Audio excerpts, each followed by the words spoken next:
Ready, set, and second episode. Here we go. So thank you for tuning in. My dad's changed a bit this week, and all of a sudden, his hair died. His dad is it's not the same person. This is a good friend, Jessica Spencer. Hello. Who's come to help out on our podcast. I come for a drink more than anything. Come for a drink and just to discuss. To put this into context, we're now on Saturday afternoon. Jess's dad is chief whip of the government, of the Conservative government. I can't believe you just thrown that in there straight away. And we've just watched the Let Win Amendment. Oh, Get it? The ayes have it. The ayes have it. And there they were on the Labour benches waving. Anyway. So we said we weren't going to talk about politics, were we? No, we were. Because we feel very revved up now. We said this before. We thought it's a good time to start because we both feel quite revved up. But we did some recording previous to this about politics, but we've made a rule that we're not going to talk about politics because it's just... We've already broken it. Well, yeah. I think at the moment it's just a bit too divisive, don't you? Quite. Uncertain times. So you're sticking to the Tory handbook. the political... but the press release. I've been brought up well. Anyway, so welcome. Thank you very much for tuning in for a second episode. Hopefully you enjoyed the last one. To be honest, I was a bit nervous about that first episode go out. Why?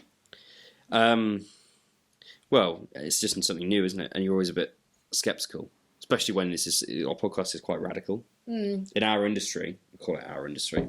Yeah.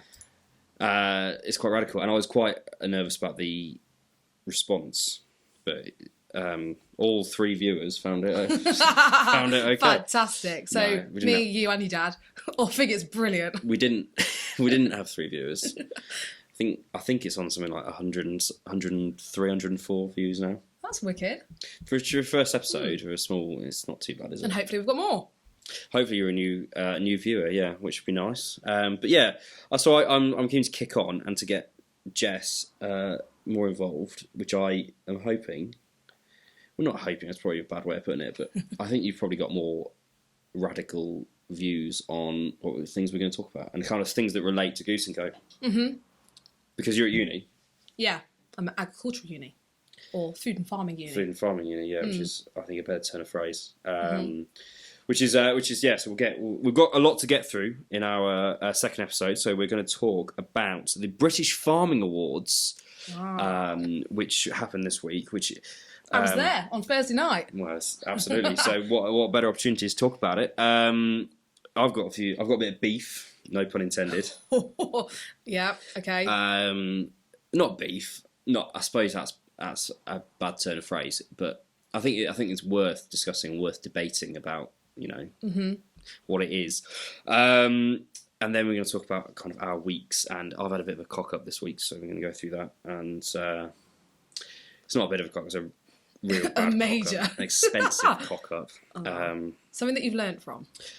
Absolutely. We don't stop. Every day's a school day, isn't it? Anyway, I was in an absolutely fantastic mood this morning because England are through to the semi-finals of the World Cup. They are. After pummelling Australia. I think we just played them off the park. Did you see it? I saw clips of it. I was, slightly hungover, but... Oh, really? Why? I've had a tough week drinking. We all have, trust me. We played them off the park. I thought, are you a rugby fan? So if Massive rugby fan. You are? Oh, yeah. So if I'm going to start saying to them, if I'm going to say things like, I think we're incredible at the breakdown. Oh, yeah. Oh, yeah. Is that the right... Not a clue, have you? I do know a bit. Right. Okay, I play women's rugby, which is very... Oh, of course, you do. It's very different to men's rugby. Where do you play? Well, I've played at Harper. No. But... What do you mean? That sums it up. I mean... Where do you... Position. Okay, you mean position. 8, usually, at the back of the scrum. 8, right. Okay, so you're the Billy Villapona of Harper Adams University. Oh, God, it's been a while. So, can you give any... you play rugby, I don't play any rugby anymore. At all, haven't for ages. So, so you should have more insight into the technical aspect of how we won that victory. Okay, From the clips that you saw, have you got anything to say? No? Yeah, exactly. Okay, okay. from an actual fan... I thought Eddie Jones was superb. I thought in terms of tactics and the way he set our team up was incredible. I thought selection was spot on.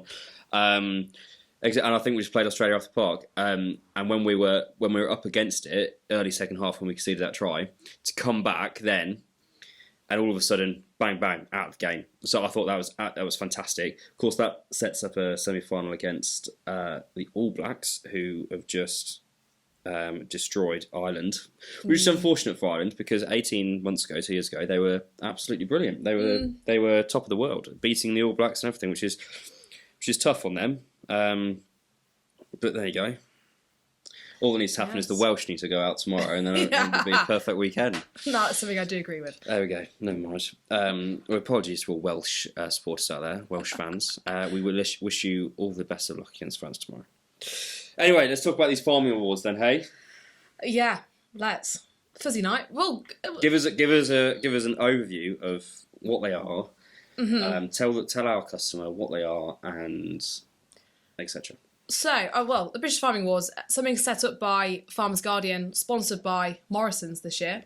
I suppose the idea behind it is to try and celebrate I'm going to use the word agriculture in this. Yep. Because I think the awards really seem to focus on agriculture. I mean, I know... It was the Farming Awards. Well, yeah, which I think in itself is quite limiting. Yeah. So we had things celebrated like let's try and Beef Innovator of the Year, Arable Innovator of the Year. So do you think that I'll pull you up there, Beef Innovator of the Year, Arable Innovator of the Year, are those award headlines going to grab the attention of the consumer? Is a consumer going to know what arable means? Well, absolutely. I mean, unless you are in that industry, it's probably going to go completely over your head. I mean, to be fair, for me, as someone who's actually in the industry, even some of those things go over my head because, I mean, and we say we're a mixed farm at home, but, I'm not as completely fine-tuned as probably what I should be. So, you had a good night, though? Oh, it was a great night. I mean, Where was it? The NCC, National Conference Centre, Birmingham, not far from the airport. Nice. Didn't it used to be called the NIA? What does the NIA stand for? National... I don't know, actually. I'm sure it used to be called the NIA. I think you just made that up. Right, so we've got the finalists here. So I'll read through the awards. So Agricultural Student of the Year. Okay. Agri-Tech Innovator. Arable Innovator. Yeah, like you said. Mm-hmm. Beef Innovator. Yeah, like you said. Contractor Innovator. So it's a focus on innovation, which I see. Dairy Innovator. Yeah, so it's just basically going through it with innovation. And then you get onto things like diversification innovator. So they missed a trick. They should have called it the Farming Innovation Award of the Year, which is a better note, I think. Mm-hmm. Diversification innovator. Yeah. Family farming businesses. So I think obviously everyone that was there, and I was not there. Of course, I have been to other similar dues in the past, and I suppose my thing is all very inward looking. Yeah, it's all very going. Oh, well done. Oh yeah, round of applause. Oh, aren't you good? Pat on the back. Whereas it has no correlation to the end. The bottom line, I suppose. If Tom Cruise was to win, okay, maybe a little bit more up to date. If Bradley Cooper was to win an Oscar, he would then fetch a higher price in the next movie that he had. But then that would follow on the fact that the movie would attract more customers to go and see it. Yeah, absolutely. So it's a business model. The fact that if you put these people up on pedestals and say absolutely fantastic, well done, then there'll be a knock-on effect to the business. Succeeding better. Whereas, and obviously all these awards, all these kind of in-house industry awards are all basically going, well done. What's my point is, what's the knock-on effect? There isn't any. So using the example that you did with Bradley Cooper, you're preaching to, tens of thousands, if not millions of people that have a really strong interest in that. At the British Farming Awards, we were kind of preaching to our own. So it was a room full of people already in the industry. Yeah. There was no one fresh there. all the promotion from the event has been in Farmer's Guardian, Student Farmer, stuff like that. Yeah. Yet again, the people that are going to be reading those types of magazines Right. are already in the industry. They're already engaged. It's almost like we planned this.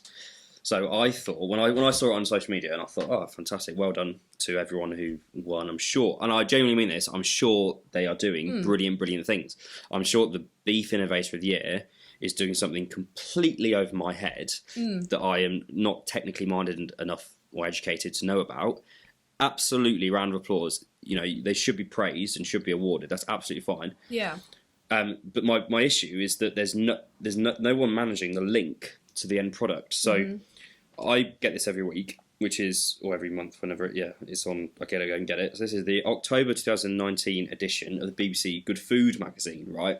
Which for me, when I like to talk about food fashion and food kind of positioning and essentially what I'm trying to do, it's really good to have I think it's more important to have a kind of an eye on this kind of stuff, which is what the consumers What they want. are reading, rather than reading Farmers Weekly and Farmers Guardian every week, where it's like, oh yeah, Jim Hamilton's done well. He's yielded well this year. Yielded well this year. So I suppose that's my beef. That's my beef as such. It's not beef. I think the industry is slightly been. I don't want to use the phrase let down, because I think it's good that we have these awards, but I think it just could be so much more. Do you know what I mean? Do you think it's quite narrow-minded? That's a harsh phrase, but yes, I think it is. I think it's incredibly intrinsic, and something that, I mean, you mentioned it earlier. You've got the British Farming Awards, which were on, what night were they?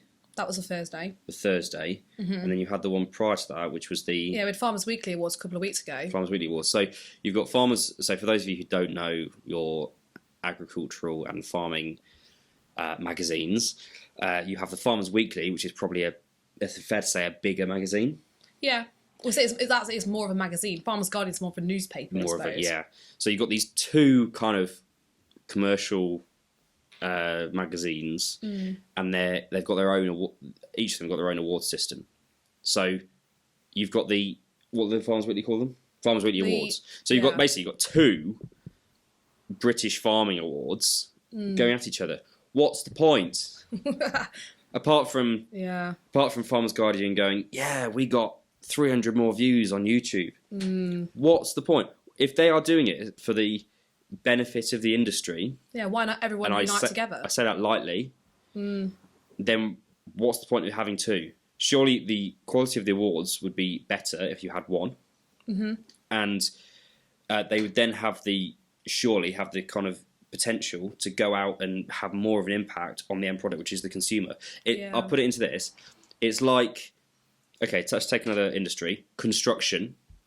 It's like me getting a bricklaying award, which only bricklayers care about. If people who are buying houses, they need to be in. I need to be worried about if people are buying houses or building houses. They don't care how you've made it, as long as it's stood there in one piece. That's actually a really good point. So anyway, that's my issue as such. It's not an issue. I think it's just a bugbear. I think I would have absolutely loved to, been involved or whatever, but I think it could be so much more. Are you just taking your anger out on British politics, on the British Farming Awards? We're not talking about British politics. We're not talking about it. Well, okay. Good. Anyway, we actually know the Agricultural Student of the Year. Oh, yeah, of course. Your friend. Alid, yeah. Well, you were there. Well, I was on Alid's table, actually. So the British... What was the award? British Farming Awards. Yeah, Agricultural Student of the Year. Yeah, he was Agricultural Student of the Year. Aled Thomas, who's Welsh. Really? Won Agricultural Student of the Year. Runner-up was a friend of mine, Chris Lane. Yeah, Chris is there as well. Actually, all four of the shortlisted guys were from Harper Adams. Who were they? So you've got Chris Lane. Yep. Josie Troop. Josie Troop. No other. Her cousin plays cricket with me. But that's irrelevant. Go on. Obviously, Alid, who won. And then, I forget her surname. It's really bad, but she's called Megan, also from Harper. Right, okay. So, what are they awarded on? I mean, what's the criteria? Turn up to your lectures. Well, there is a little bit of that because you have to get nominated. So does the university nominate them? I think so. Yeah, I'm sure they get. So if it's somebody that has performed outstandingly, either academically or they think that they stand out in the industry, are they going to be a younger generation advocate for food and farming? Sorry, I'm just looking through this. Yeah, no one cares. As proven. I'm trying to make a serious point here. Absolutely fantastic. Well done. You've been a brilliant student and ambassador for the industry. Right, but now I think this is other people's responsibility to get that fantastic good news story. How do you transition that into something? Into something. I mean, I don't know if I imagine this is BBC. I imagine this is a commercial outfit of the BBC rather than the public funded one. So I imagine you could get an advert in here.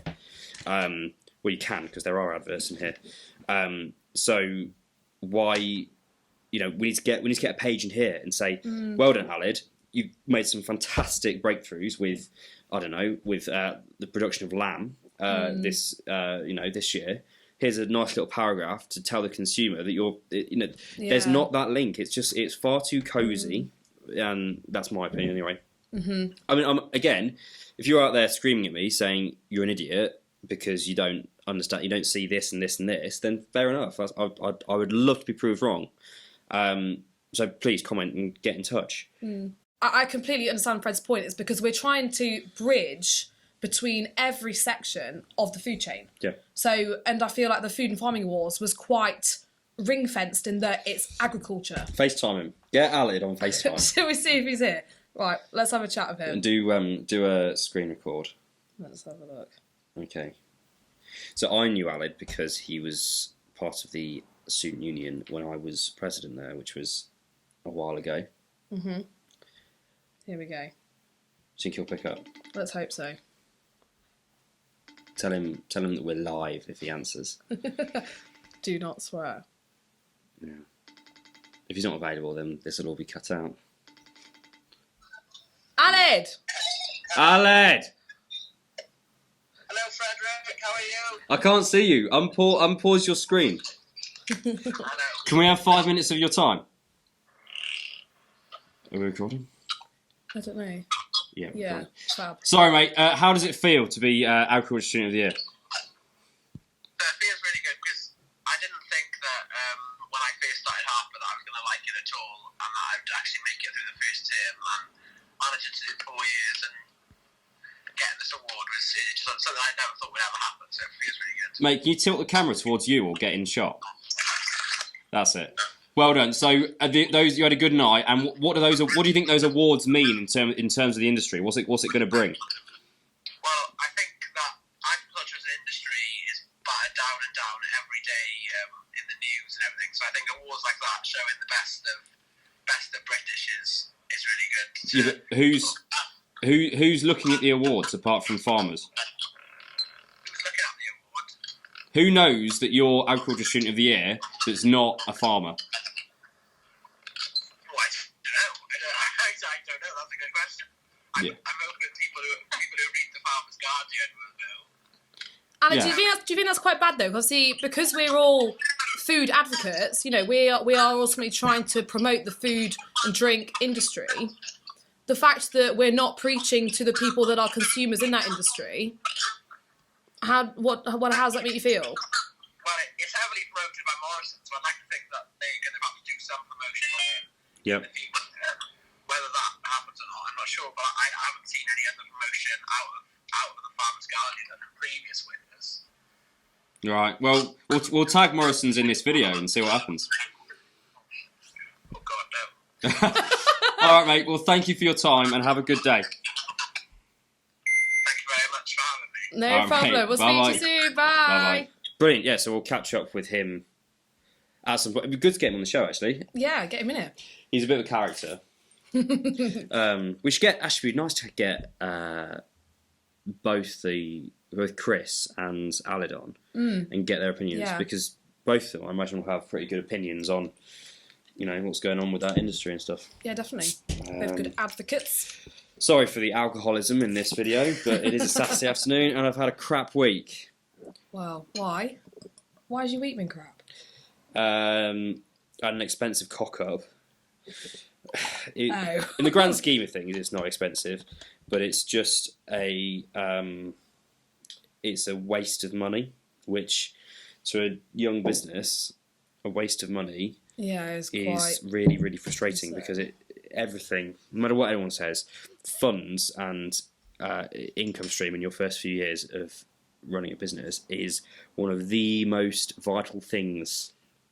And when you toss it up the wall, like it seems I have done this week, it's really, really hard to take. So basically what it is last year our packaging, so that all the geese that were delivered at Christmas were in some very homemade packaging. So do you want to pass that box? Mm-hmm. This was the box. Oh my God. What's that? Right, what is that? That's just like a... Prop. This was the box, right, that it came in. Just a normal white cardboard box, cheap as chips. Okay. That's alright. Alright. It's completely not me. Okay, sorry, the box. And what we did is we had an ink stamp of, as it was then, Brewer's Goose, and we put it on the top, on the side, and I signed it, and it was all cosy and very, very nice. And it looked kind of small businessy, artisan, lovely. And then I thought, I didn't think it was good enough. I wanted it to be a lot more slicker because the website was slick and it was well designed, and I wanted that whole thing from ordering to eating, everything to be matching. So we thought, right, we're going to invest some money and we're going to get a sleeve done to go over the top. So we looked at printing boxes, but unless you're doing runs of 500,000, it's not. It is not affordable. So we thought, all right, next best thing is a sleeve. So we had these designed. Well, I'll show you these first. So we had a couple of samples, different designs, which are basically just fit over the top of the box, and they both had a couple of different designs on. Worked quite hard on it in terms of getting the tone right and all that kind of stuff. And it's got a little message on the inside as well. Yeah, a little message, which was nice. And we thought actually one of the ideas was to wear these make them into chef's hats. Right. Which, a nice little interactive thing to do to the customer. But anyway, I see. So when they take it off the box, so they take it off the box, and then it goes you straight. Become a goose chef. You become a goose chef, and that was one of the ideas we had. Which anyway, so that was fine, and that happened, and then so I was really looking forward to them arriving and putting them on the boxes, and they look absolutely fantastic. I'm really, really pleased with them. There's a message on the inside somewhere, which is brilliant. I was so happy with them. And then they arrived in the post, and I thought, brilliant, can't wait to get them on, take a picture of them, get it on Instagram with the rest. Let's put it round the box. And then you all that. And then, oh no, they don't fit on the bleeding box. And how many of you had printed? 250. Oh my God. Okay, I see why you need a beer now. So it was, I thought, oh my God, the printers must have cocked up here, because these were not the design. I gave them the measurements of the box. And then I went through all the emails, went through everything, rang up the designers and the printers and all this kind of stuff. Basically found out that when the designers asked for the dimensions of the box, I just went onto the invoice of the boxes and I copied the dimensions that were on the invoice and pasted them into an email, sent them to designers. I didn't think anything more of it. I just assumed it will all be okay. So which I thought was quite a logical move. Mm-hmm. No? Rather than grabbing a ruler and physically measuring the box to make sure. So it turns out that those dimensions which I copied and pasted are the internal capacity measurements, not the external measurements of the cardboard box. Wow. I didn't know. It's very easy to say I didn't know. And it's a bit slack of me, really, because it wouldn't have taken 5 minutes to get a ruler out and just double check. Another cock-up was that I also sent one of these boxes to the designers so that they could have a look and understand what they wanted to do and measure it, all these kinds of things. And they reckon that box got cleaned away by the cleaner a few weeks ago. So they didn't double check. So it's not like one person's fault, mainly my fault. You know, it was just a series of small cock-ups. But what have we learnt from it? The boxes have more than one measurement, more than one bloody dimension. Wow. So I mean, yeah, okay. yeah, so it's annoying. Think we can now. I mean, we've got these, and they're not going to go anywhere. So we can find a box to fit that and use them as marketing boxes next year. Use them as Easter boxes for sending out Well, they chocolate look geese great. and things like Oh, that. we know that. They look fantastic. Problem is now, more of a real problem is what we're going to do with the boxes this year because I'm not spending the same amount of money on a fix because the affordability this year is just not going to add up. Yeah. So we need to find I've got a meeting next week and ideas. I'm on Pinterest like a bloody. Ooh, okay. It's like serious at the moment. So we need to find a simple way of making that look good. I didn't like the stamp because it was messy and the colours weren't right and it wasn't slick. So at the moment we're thinking of brown craft paper wrapped like a present, like a Christmas present. Recyclable, with some nice coloured ribbon. Goose ribbon. Okay, cut down the cost. With a Goose Co tag, so it's dressed up like a Christmas present, which is one of the original ideas, and I think it might be the most affordable. Yeah, I'm just really annoyed. It was just, I mean, these things happen, but They do, and they learn from it. So, I mean, there you go. Silver lining. yeah, I suppose. But there we go. So that was my cock up of the week. How's your week been apart from these awards? It's been all right, actually. I mean, well, I'm at university. I'm in my final year, so I'm trying to battle my way through that. But Yeah. other than that, relatively positive. Good. Well, I reckon it's a good place to Park. So yeah, thank you very much for tuning into our second episode. Hopefully you like it. If we've said anything you don't agree with or anything like that, or you'd got more to add, please get in touch because part of it is it's all this whole thing's a journey, and we want you to be part of it and the rest of it. So thank you from myself. Are you allowed to thank yourself? Well done, me. No. I meant thank you from myself, not thank anyway. Well. Yes. Anyway, I'm not sure who'll be here next week. We haven't organised it yet, but thank you for turning up, Jess. Thank you very much. And we'll see you soon. See ya.